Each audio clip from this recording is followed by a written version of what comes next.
사랑합니다. 예. 지난주에 헌신 예배를 드리고 오늘 다시 다니엘서 말씀을 이제 받게 됩니다. 지금까지 우리가 다니엘서를 통해서 살펴본 것처럼 바벨론은 하나님의 사람들에게서 하나님을 지우려 합니다. 그들의 이름을 바꾸고 왕의 음식과 포도주를 먹이고 심지어 풀무불로 위협하면서 하나님이 아니라 바벨론 왕 그리고 그들이 믿는 신을 주인으로 섬기도록 위협합니다. 하지만 이 위협 앞에서도 다니엘과 세 친구는 뜻을 정하여 하나님을 나의 주인으로 고백하며 섬기려 합니다. 바벨론이라는 이 악한 세상의 정중앙에서 이들은 지금 하나님을 나의 주인으로 섬기는, 바벨론이 아니라 하나님을 나의 주인으로 섬기는 이 영적 전투에 참여하고 있습니다. 그리고 이들이 지금 행하고 있는 전투는 오늘날 우리에게도 고스란히 이어져서 오늘 우리도 이 세상에서 그 중심에서 하나님을 나의 주인으로 섬기는 영적 전투의 참전 용사로 우리는 살아가고 있는 것이죠. 그런데 하나님을 나의 주인으로 섬기는 것, 이것을 어려운 말로 주재권이라고 합니다. 영어로 lordship. 그런데 예수님께서는 이 하나님의 주재권, 하나님을 주인으로 섬기는 것을 이렇게도 설명하고 계세요. 화면의 말씀을 통해 한번 확인하겠습니다. 이에 예수께서 제자들에게 이르시되, 지금 하시는 말씀은 제자들에게 하시는 말씀입니다. 예수님을 따르는 자들에게 하시는 말씀인데, 누구든지 나를 따라오려거든. 복종하다라는 의미가 있습니다. 이 따라가다라는 단어에는 순종하다, 복종하다라는 의미가 있는데, 바꿔 말하면 너희 제자들, 너희 그리스도인들 가운데서 진짜 나를 주인으로 섬기려거든, 하나님의 주재권을 인정하려거든, 그 구체적인 모습이 무엇이냐? 자기를 부인하고 자기 십자가를 지고 나를 따를 것이니라. 하나님을 주인으로 섬기는 삶은 결국 자기 십자가를 지는 것, 자기를 부인하는 겁니다. 로마 시대의 십자가의 사형에 처할 사형수들은 비아 돌로로사라는 길을 자기가 매달린 나무를 짊어지고 사형장까지 걸어가야 합니다. 예수님도 그렇게 하셨죠. 사형수가 나무를 짊어지고 걸어갈 때 수많은 군중들이 구경꾼이 되어서 몰려옵니다. 이 군중들 속에서 로마 군인들이 이 사형수가 나무를 짊어지고 걸어가도록 하는 이유가 있습니다. 구경거리가 되게 하는 이유가 있어요. 그 이유는 군중들에게 메시지를 주기 위한 겁니다. 지금 이 나무를 짊어지고 있는 사람은 옳지 않다. 로마가 옳다. 로마의 법이 옳다. 반드시 옳은 이 로마의 법에 반기를 든 이 사람은 옳지 않다. 그러니 너희도 로마의 법을 따르라. 이것을 군중들에게 위협적으로 각인시키고자 시각자료로 사람들에게 보여주고 있는 것이죠. 결국 자기 십자가를 짊어진다는 것은 나를 부인하는 겁니다. 내가 옳지 않은 사람임을, 내 계획도, 내 생각, 내 지식, 내 경험, 내 주관 다 옳지 않다. 이게 자기 십자가를 지는 것. 그리고 더 나아가 이 자기 십자가를 지며 나는 옳지 않음을 인정하는 것이 바로 하나님의 주재권, 하나님을 주인으로 섬기는 것입니다. 따라서 하나님을 주인으로 섬기는 사람은 내가 옳지 않음을 알기에, 내 계획, 내 뜻 다 옳지 않을 수 있음을 알기에 이런 모습을 보입니다. 첫째, 인생의 핸들을 하나님께 드려요. 내가 핸들을 잡고 하나님을 뒤에 태운 다음에, 하나님 저 이쪽으로 갑니다. 그러니 하나님도 이쪽으로 따라와 주셔야 됩니다. 내가 원하는 대로 내 계획대로 살아가면서 하나님도 거기에 동조해 주시고 반드시 도와주실 것을 요구하지 않습니다. 하나님이 인도하시는 대로, 하나님의 뜻대로, 하나님의 계획대로 나를 인도해 주십시오 하면서 내 뜻, 내 계획을 고집하기보다는 끊임없이 하나님의 뜻을 구해요. 내가 계획해도 하나님 이게 맞습니까? 하나님 제가 정말 옳은 길 가는 겁니까? 하면서 하나님 앞에 끊임없이 묻습니다. 둘째, 내게 선물과도 같은 일이 일어나도 그것은 내 능력과 내 공로가 아님을 인정합니다. 나를 인도하시는 내 삶의 주인 되신 하나님이 내게 은혜를 주신 것임을 인정하고 그 사람의 입술에서는 다 하나님이 하셨습니다. 하나님이 나를 인도하신 겁니다 하면서 감사의 고백이 넘칩니다. 셋째, 내 권리를 포기합니다. 내 권리를 포기할 줄 알기에 내 입의 권리도 포기해요. 내 하고 싶은 말 하지 않아요. 내 마음의 권리도 포기할 줄 알기에 내 감정 그대로 표출하지 않아요. 내가 먹고 싶은 건 먹고, 내가 누리고 싶은 건 누리고, 내가 즐기고 싶은 건 누리는 그 쾌락적인 권위조차도 하나님 앞에서 포기합니다. 내가 주인 대신, 내 주인 대신 하나님이 기뻐하시지 않는 일이라면 그게 설령 할 수 있다 해도, 내 권리라 해도 하나님이 기뻐하시지 않으니 포기할 줄 아는 거죠. 우리는 이 하나님의 주재권이라는 분명한 명제를 반드시 붙잡고 살아가야 됩니다. 이 세상에서 그리스도인으로 살아간다는 것은 단언컨대 한 단어로 정리하라 라고 하면 그리스도의 주재권을, 하나님의 주재권을 붙들고 살아가는 겁니다. 이게 오늘날 그리스도인의 삶을 딱 한 단어로 보여주는 것. 그런데 문제가 있어요. 우리가 살아가는 이 세상은 하나님의 주재권을 인정합니까? 하나님이 우리의 주인 되신다는 것을 이 세상은 환영합니까? 이 세상의 모습을 우리는 이 바벨론 시대를 통해서 엿볼 수 있어요. 벨사살 왕이 1000명의 귀족들을 모아서 그 앞에서 술을 마십니다. 느부갓네살 왕은 초대 왕이었고 이 벨사살 왕은 바벨론의 제6대 왕입니다.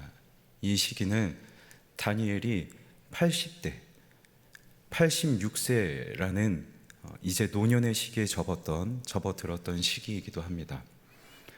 벨사살 왕이 1000명의 귀족들을 놓고 술을 마시고 있는데, 여기에 귀족들이라고 하면 각 지역을 다스리는 행정 관료들이에요. 바벨론은 여러 나라들을 정복했던 거대 국가였습니다. 그 나라들, 지역들을 정복하면서 전쟁의 공신들을 그 지역의 행정 관료로 삼습니다. 그 관료들이 지금 다 왕 앞에 모여 있어요. 관료들을 보면 그 관료가 다스리는 나라들, 지역들이 보이겠죠. 자그마치 1000명입니다. 1000명의 관료가 앉아 있으니 벨사살 왕의 입장에서는 1000개의 나라, 1000개의 지역이 지금 내 눈앞에 있는 거예요. 내가 지금 1000개의 국가를 다스리고 있는 사람, 내가 주인 아니에요? 누가 봐도 내가 세상을 다스리는 주인 아닙니까? 그래서 그가 이렇게 행동해요.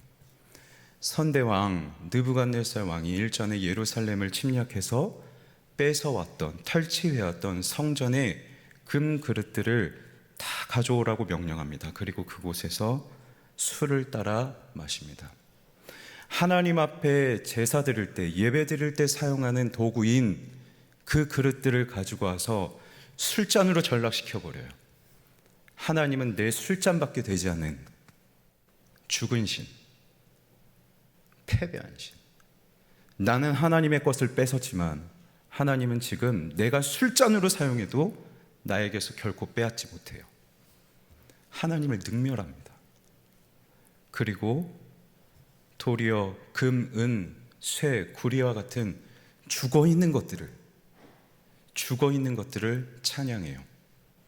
살아계신 하나님은 모욕하면서 오히려 죽어 있는 것들을 찬양하기 시작합니다. 그런데 좀 신기하죠? 하나님만 능멸해요. 세상의 신이라고 하는 것들은 다 찬양하면서 하나님만 능멸해요. 왜 그럴까요?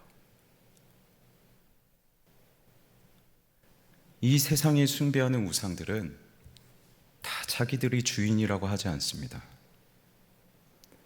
너가 주인처럼 살려면, 너가 왕처럼, 너가 하나님처럼 살기 위해서는 내가 필요해. 그러니 나를 찾아. 이렇게 말합니다. 마귀가 사람을 유혹할 때 선악과를 보여주죠. 이 선악과를 먹어라 라고 말할 때 그 이유가 너가 하나님처럼 볼 수 있다. 너가 하나님처럼, 너가 왕처럼 네 인생의 주인에서 살려면 나 돈이 필요해. 돈이라는 선악과로 유혹하고, 좋은 직업, 화려한 것들이 필요해 라고 하면서 크고 화려한 것들을, 그 선악과들을 우리에게 유혹합니다. 그 우상들의 성질이에요. 자기들이 주인이라고 하지 않아요. 하지만 유일하게 여호와 하나님만이 공식적으로 선포하세요. 내가 너의 하나님이다. 내가 너의 주인이다. 너희는 내 소유고 내 택한 백성이다. 오직 하나님만이, 하나님이 우리의 주인 되심을 선포하십니다. 그게 싫은 거예요. 내가 주인 돼서 내 인생 내 마음대로 살고 싶지. 내 권위를 누리고 싶고, 내 인생의 핸들 내가 잡고 내가 원하는 방향대로, 내 뜻과 내 계획대로 살고 싶지. 내가 누리고 싶은 건 누리고 싶지. 그게 싫은 거죠. 그래서 세상의 다른 것들은 다 찬양하지만 내가 주인이라고 말씀하시는 그 하나님만큼은 능멸합니다. 이게 세상의 모습이에요. 세상은 하나님의 주재권을 결코 인정하지 않아요. 내가 주인이라고 말하죠. 그런데 이 세상에 여러분이 변두리에 있습니까? 우리는 이 세상 변두리에서 살아가지 않습니다. 하나님을 주재권을 인정하지 않는 그 세상 중심에서 여러분은 치열하게 살아갑니다. 그런데 우리는 그 세상의 방식과 결이 달라요. 세상은 내가 주인 되어 내 권리를 누리며 살아가라고 하지만 우리는 그 결이 다릅니다. 우리는 오직 여호와 하나님만을 주인으로 섬기며 삽니다. 하나님의 주재권을 인정하며 사는 것, 이것이 우리의 결입니다. 그렇다면 이 세상의 중심에서 치열하게 살아가는 여러분은 여러분의 삶의 자리에서 치열하게 하나님의 주인 되심을 인정하며 살아가고 있습니까? 이것이 여러분의 일상의 결입니까? 이것이 여러분의 사역의 결입니까? 오늘 우리는 말씀 앞에서 우리의 결이 과연 무엇인지, 풀무불 앞에서도, 왕의 위협 앞에서도 자신의 결을 지켜서 내가 하나님을 주인으로 섬기며 살아가겠다고 다짐했던, 결단했던 이 다니엘과 세 친구를 따라서 오늘 우리도 생명을 거는 심정으로 단호하게 이 씨름을 해야 되지 않겠습니까? 우리는 참전 용사이거든요. 왕과 귀족이 하나님을 모욕하고 있습니다. 그런데 성경은 이어서 이렇게 시작해요. 그때 왕과 귀족들이 하나님을 능멸하고 모욕하고 있는 그때 이런 일이 생겨요. 사람의 손가락들이 갑자기 나타납니다. 사람의 손가락들이 석회 벽에 글자를 쓰기 시작해요. 그것을 왕이 봅니다. 하나님을 능멸하고 있는 그때에 하나님이 임재하십니다. 내가 주인이라고, 내가 왕이라고 말하는 그 사람 앞에 진짜 주인이 나타납니다. 큰일 난 거죠. 반역을 행했으니까요. 그런데 왕도 술객도 점술사도 점쟁이도 바벨론의 그 어떠한 지혜자들도 이 글을 읽지 못해요. 이 글자가 뭔지를 몰라요. 그래서 이 의미가 무엇인지도 알지 못합니다. 내가 주인이라고, 내가 왕이라고, 내 능력, 내 계획으로도 얼마든지 내가 살아갈 수 있다고 말하지만 정작 하나님이 적으신 그 글자조차도 읽지 못합니다. 능력이 있다고 할 수 있습니까? 내 뜻이, 내 계획이 과연 옳다고 말할 수 있습니까? 그래서 결국 왕이 다니엘을 불러요. 말씀드린 것처럼 다니엘은 86세의 노년입니다. 이 당시에 벨사살 왕은 30대의 청년이었습니다. 30대의 청년이, 나 지혜 있다고 능력 있다고 오만방자한 청년이 86세의 노년에게 지혜를 빌려요. 나이를 말하고자 하는 게 아닙니다. 다니엘은 하나님의 지혜를 힘입은 사람입니다. 여기서 제가 여러분께 꼭 드리고 싶은 말이 있어요. 청년의 시기가 되면 내 경험 소중하다고 생각이 듭니다. 나에게 지식이 어느 정도 있다고 믿습니다. 나에게 어느 정도의 실력이 있고 나에게 지혜가 있다고 생각할 수 있습니다. 하지만 하나님의 지혜 앞에서는 그거 다 아무것도 아닙니다. 다니엘처럼 우리는 내 지혜와 내 뜻대로 살아가는 사람이 아니라 하나님의 지혜로 살아가야 되는 사람. 다니엘이 하나님의 지혜를 힘입어서 그 글자와 해석에 대해서 왕에게 말합니다.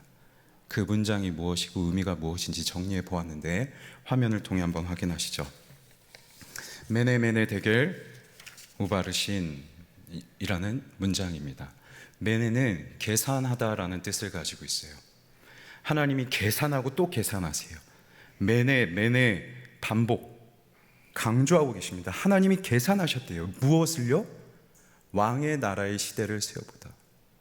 왕의 나라가 얼마나 존속될 수 있을지, 왕의 나라가 끝이 언제일지 하나님이 세워보셨대요. 하나님께서 뜻을 가지시고 바벨론이라는 나라를 세우셨어요. 시작도 하나님께서 하셨는데 끝도 지금 하나님이 계산하고 계신 거죠. 아, 이때쯤 끝이 되겠구나. 시작도 끝도 하나님이 정하세요.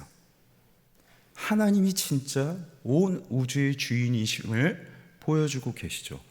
그리고 동시에 대결, 무게를 달다는 뜻입니다. 무엇을 달아보셨느냐? 그 참 주인 되신 하나님 앞에 왕의 태도를 저울에 올려놔 보세요.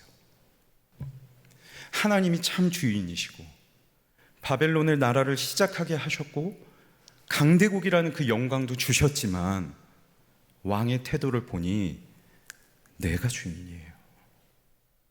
내가 내 능력으로, 내 힘으로 세웠어요. 부족해요. 하나님 앞에 도전해요. 그러니 그 결과가 우바르신, 쪼개어버리겠다. 그 나라를 둘로 나뉘어버리겠다라고 하나님이 말씀하고 계신 것이죠. 그런데 질문이 있습니다. 벨사살 왕이 몰랐을까요? 벨사살 왕이 하나님의 주재권이라는 것을 몰랐을까요? 이 나라의 시작도 하나님이 하셨고 이 나라의 끝도 하나님이 내리실 수 있다는 것을 벨사살 왕이 몰라서 하나님 앞에서 내가 주인이라고 말했을까요? 그렇지 않습니다. 이어지는 말씀을 한번 확인하죠. 벨사살이요, 지금 다니엘이 벨사살 왕에게 책망하는 겁니다. 왕은 그의 아들이 되어서 느부갓네살 왕입니다. 여기에 그는 느부갓네살인데, 느부갓네살이 하나님을, 다니엘을 통해서 하나님을 알고 하나님을 조금씩 인정했습니다. 그런데 머지않아서 그가 다시 마음이 완악해져 버려요. 그래서 하나님이 아니라 이것은 내 능력이고 내가 세운 나라다라고 하면서 교만하게 자랑하기 시작합니다. 그 모습을 보고 하나님이 내가 너의 왕위를 폐하겠다 말씀하시고, 말씀하신 이후에 느부갓네살 왕이 정신병에 걸려요. 정신질환이 생겨서 들로 나가서 들짐승과 같이 살다가 최후를 맞이합니다. 벨사살 왕이 어린 시절에 이걸 봤어요. 하나님 앞에서 내가 주인이라고 건방 떨면 내 능력이 낮고 내 지혜가 낮고 건방 떨면 비참한 최후를 맞이할 수 있구나.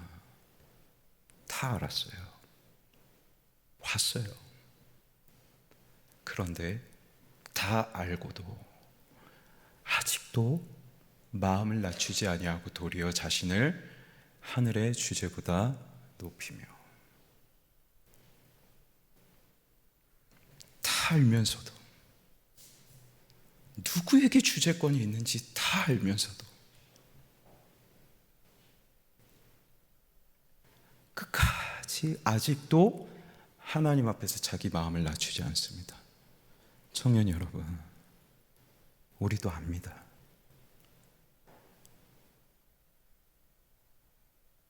누구에게 주제권이 있는지 우리도 압니다.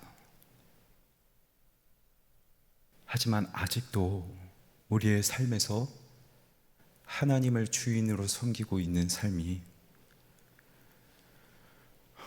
우리가 그렇게 살아가고 못하고 있지는 않는지 우리 자신을 한번 돌이켜보면 좋겠어요. 어린 시절부터 익히 들어서, 주일학교부터 익히 들어서 다 알고 있지만 청년의 때인 벨사살 왕처럼 청년의 때인 우리도 다 알면서 아직도 내 마음을 여전히 높이며 하늘의 주제 되신 하나님을 능멸하고 있지는 않은지. 그래서 하나님은 우바르신, 쪼개어 버리겠다. 네 나라를 나뉘어 버리겠다. 그리고 그 말씀 따라 이런 일이 발생해요. 화면을 통해 확인하죠. 그날 밤에 하나님이 메네메네 대겔 우바르신 적으신 그날 밤에 갈대 왕 벨사살이 죽임을 당하였고, 메대 사람 다리오가, 여러분 잘 알고 계신 페르시아가 일어서서 바벨론의 성을 침략합니다. 그리고 그날 밤에 왕이 죽고 바벨론 나라가 멸망합니다. 하나님 말씀하신 것이 그대로 이루어졌습니다. 그래서 저는 생각합니다. 하나님이 석회벽에 메네메네 데겔 우바르신이라고 적으신 것은 단순히 하나님의 신비로운 능력을 보여주신 것, 그것만이 아니라고 생각합니다. 왕은 그의 마지막 날에 하나님을 만났습니다. 그의 최후의 날에 그가 그토록 능멸했던 하나님을 마주했습니다. 그의 최후의 날에 그에게 찾아오신 하나님은 그를 심판하시는 심판주로 다가오셨습니다. 최후의 날에, 그날 밤에 도적같이 찾아오셨기에 벨사살 왕은 피할 수 없었어요.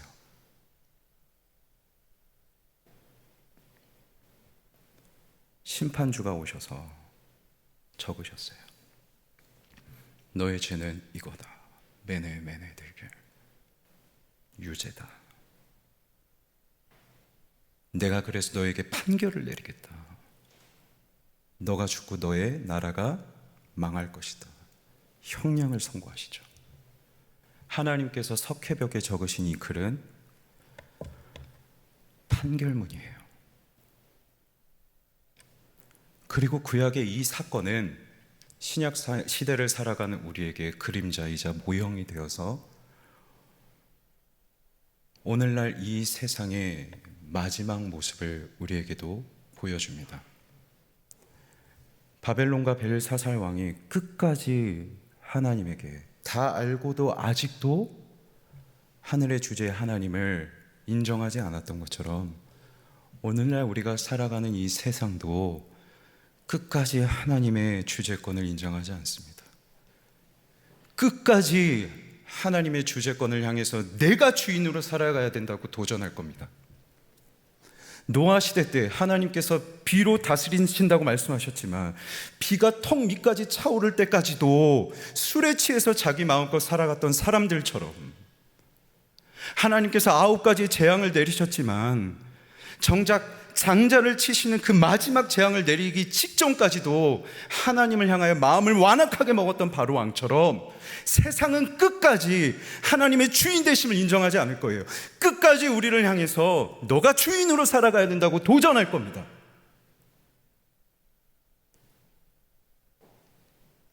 그 세상을 향해서 하나님이 심판하러 오십니다. 심판주가 되셔서 도적같이 오십니다. 그때의 모습이 이렇습니다. 왕이 부들부들 떨어요. 얼마나 두려웠던지 무릎이 부딪히는 소리가 날 만큼 온몸을 부들부들 떱니다. 우상을 찬양하는 소리가 넘쳐났어요. 그런데 그 소리 다 사라져요. 술잔을 부딪히면서 쾌락을 즐기는 소리들이 다 넘쳐났지만 그 소리 다 사라집니다. 무슨 소리만 남아요? 하나님을 만나니, 심판주로 오신 그 하나님을 만나니 두려워가지고 놀라서 소리 지르는 소리밖에, 그 비참한 소리밖에 들리지 않는 거예요. 그게 이 세상의 종말 때에, 하나님이 이 세상의 마지막 날에 심판하러 오실 때에 동일하게 일어납니다. 예수님이 직접 말씀하셨어요. 화면의 말씀을 통해 확인하죠. 그날 환난 후에 즉시 해가 어두워지며 달이 빛을 내지 아니하며 별들이 하늘에서 떨어지며 하늘의 권능들이 흔들리리라. 다 사라집니다. 죄 짓는 것들, 쾌락적인 것들, 내 마음대로 살아가는 모든 것들, 이 세상 모든 질서가 다 사라져요. 그때 인자의 징조가 하늘에서 보이겠고, 그때 왕의 모든 족속들이, 땅의 모든 족속들이 뭐 한다고요? 통곡한대요. 심판주 하나님이 오시면 통곡하는 소리밖에 남지 않아요. 그들이 인자가 구름을 타고 능력과 큰 영광으로 오는 것을 보리라. 이게 세상의 마지막 날이에요. 끊임없이 하나님의 주재권을 도전해서 내 뜻대로, 내 계획대로, 내 권리를 주장하며 살았던, 인생의 핸들을 하나님 앞에 맡기지 않았던 이 세상의 최후에 하나님이 오셔서 심판하십니다. 그렇다면 오늘 말씀 앞에서 우리는 무엇을 결단해야 하겠습니까? 화면을 통해 한번 확인하죠. 화면의 말씀을 보여주시죠. 이에 벨사살이 명하여 그들이 다 다니엘에게 자주색 옷을 입히게 하며 금사슬을 그의 목에 걸어주고 그를 위하여 조서를 내려 나라의 셋째 통치자로 삼으니라. 다니엘이 글을 읽어주고 해석을 다 해줬어요. 당신의 나라가 멸망할 거다라고 경고까지 했어요. 그런데 그 말을 다 들은 왕의 태도를 보세요. 다니엘에게 자주색 옷을 입히고 금 목걸이를 걸어주고 그리고 그를 나라의 셋째 통치자로 삼습니다. 왕의 권위를 드러내느라 바빠요. 그래, 훌륭한 해석이다. 내가 왕으로서 너에게 자주색 옷을 입혀주마, 목걸이 걸어주마, 너를 나 다음으로 이 나라의 통치자로 삼으마. 왕의 권한 행사하는 데 바빠요. 여전히 자기가 주인으로, 정말로 다 알고도 아직도 왕 노릇해요.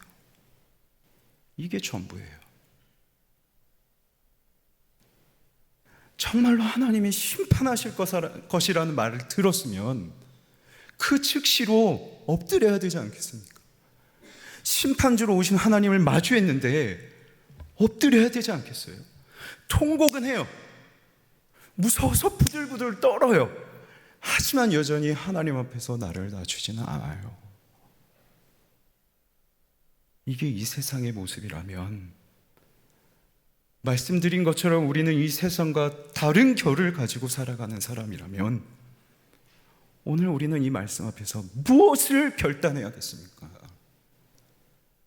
세상과 다른 결이 내게 있음을 알고 우리는 이 세상과 다르게 하나님을 나의 주인으로, 하나님의 주재권을 인정하여서 내 인생의 핸들을 주님께 맡기고 하나님의 은혜를 알고 하나님 앞에 내 권리를 포기하는 삶을 살아가야죠. 그리고 내 모습에서 내가 주인 되어 살아가는 삶의 모습이 발견된다면 그 즉시 엎드려야죠. 회개해야죠. 그게 믿음의 결을 가지고 있는 저와 여러분의 모습이지 않겠습니까? 앞에서 살펴본 마태복음 24장, 우리가 읽은 말씀, 통곡하는 소리만 남는 그 말씀 다음에 이런 이야기가 기록되어 있어요. 예수님께서 임재하시고 흩어져 있는 교회들을 따로 불러 모으십니다. 우리는 통곡하며 하나님 앞에 심판의 저주를 받을 사람이 아니에요. 우리는 예수님이 친히 오셔서 따로 불러 모으실 교회입니다. 우리는 결이 달라요. 여러분, 이거 기억하셔야 돼요. 이 세상의 중심으로 가서 여러분 다시 또 치열하게 살아가야 되는데 이 결을 꼭 기억하셔야 됩니다. 내 주재권은 하나님께 있다. 이것을 기억하며 하나님을 주인으로 섬기며 살아가는 우리 청년들이 되면 좋겠습니다. 말씀을 맺겠습니다. 하나님께서 판결문을 적으신 그날 밤이 벨사살 왕의 최후였습니다. 하나님이 이 땅에도 판결문을 적으시고자 오십니다. 그 날이 이 세상의 마지막 날이 됩니다. 그때에는 내가 주인이라고 하나님 앞에 끝없이 도전했던 이 세상엔 그저 통곡 소리만 남습니다. 괴로운 비명만 남습니다. 하지만 우리는 그 세상과 다른 결을 가지고 있는 사람, 우리는 그 세상과 다른 최후, 다른 결말을 가지고 다른 결말을 바라보며 살아가는 사람임을 기억하면서 믿음의 결로 이 악한 세상에서 하나님이 나의 주인이심을, 이 하늘의 주재권을 꼭 인정하고 살아가는 그 하나님 앞에 나의 권리, 내 인생의 계획, 내 뜻 다 내려놓고 끊임없이 하나님의 뜻을 구하며 살아가는 우리 믿음의 청년들이 되길 주님의 이름으로 간절히 소망합니다.